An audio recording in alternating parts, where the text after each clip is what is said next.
by reading the Quran, I really did start to believe that, okay, there's a creator, there's a God. He created all these beautiful things. And he started to show me those things very specifically. I asked for a sign, and he gave me signs. The beautiful rings of Saturn, we were just seeing the first satellite pictures. So there are these perfect rings. The perfect shape of a flower.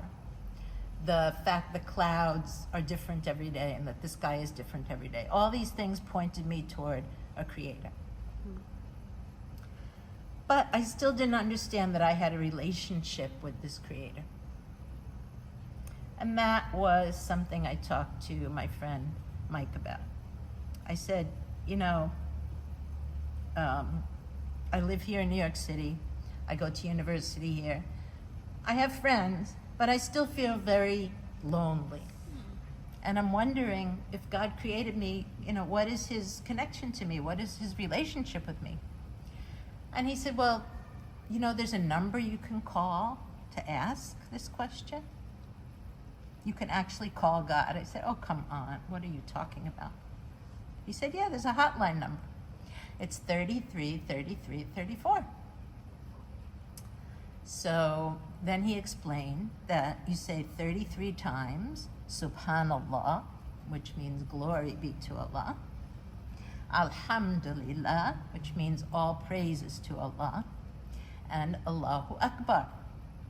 And if you say each one of these 33 times, and the last one 34 times, you will feel connected to Allah, like a telephone connection. And I looked at him, I'm like, oh, really? But I decided to try it. And I started doing that. I would be walking to work or walking to school, and I would just start saying, you know, Subhanallah, Alhamdulillah, Allahu Akbar. And it really did make me feel that God was with me. He wasn't far from me. In the Quran, Allah subhanahu wa ta'ala tells us he's closer to us than our jugular vein, than our jugular artery. And we know that if we cut this artery, we will die. So Allah subhanahu wa ta'ala is the life force within us. And I started to feel that. I started to feel more alive because of it. And I started to feel much happier and much more content and protected, even though I was this single girl walking around New York City. Once I started realizing that Allah was my creator and I had a relationship with him, I really wanted to know more. And I needed to know more about Islam, the religion itself. So I went to the MSA, Muslim Student Association, at my university, and I found a bunch of students there. Most of them were from Iran. And it was 1978, 79. It was the beginning of the Iranian Revolution. And these students in Iran had taken Americans hostage, okay? And I mean, to most Americans, this was unbelievable. First of all, what is this country, Iran, that we never heard of? And how could they take the great United States hostage? This is ridiculous. So I went to the students at the MSA and I said, you know, I think your politics suck, but tell me about your religion. And they laughed and they started telling me about Islam.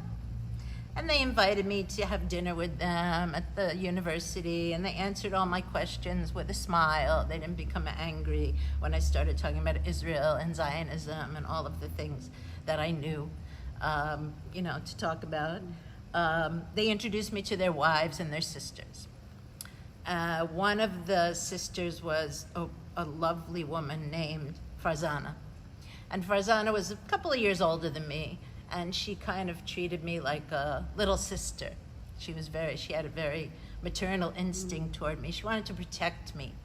So she started inviting me to her house in Queens on the weekend to spend the weekend. She didn't want me partying around New York City, which was what I would probably be doing. And she took me under her wing.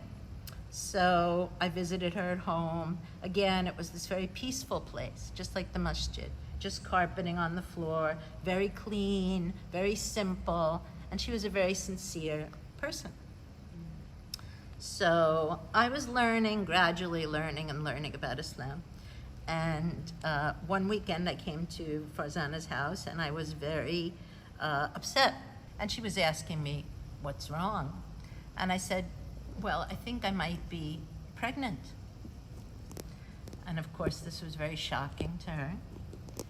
And she said, well, what are you going to do? You know, in our religion, it's not acceptable to have an abortion. And by that point, I also knew in my own heart that it was not acceptable to abort a child from Allah subhanahu wa ta'ala, and that I needed to submit myself to His will. She said, you know, you could die tomorrow. She was very serious. She said, you could die tomorrow. Do you really want to die without having accepted Allah as your creator and sustainer? And I said, no, actually, I don't. She said, well, this is the time then that you need to take Shahada.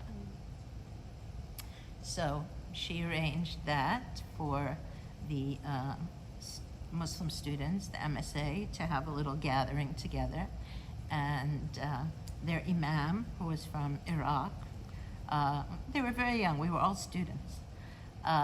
He gave me my Shahada, and I repeated after him, La ilaha illallah, Muhammadur Rasulullah.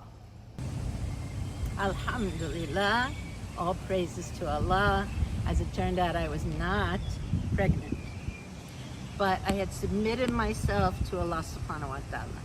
And this is what Islam means. It means peace and submission to Allah, putting His will before our will, putting our head down in sujood and telling Him to, you know, that He had created us and He knows everything that will happen to us. Alhamdulillah. So with that comes this real feeling of peace, mashallah.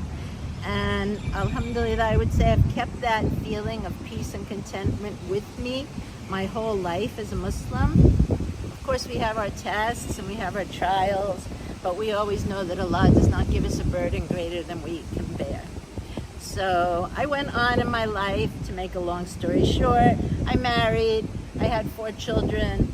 I now have, those 4 children are also married. I have 14 grandchildren. So alhamdulillah, life has worked out very well. And